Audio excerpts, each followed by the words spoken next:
உள்ளத்தில் அவன் ஓங்கி அடிக்க சின்ன பிள்ளை போல் ஏங்கி நின்றான்.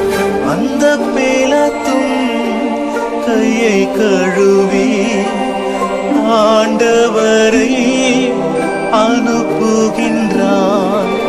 அந்த பேலத்தும் கையை கழுவி ஆண்டவர்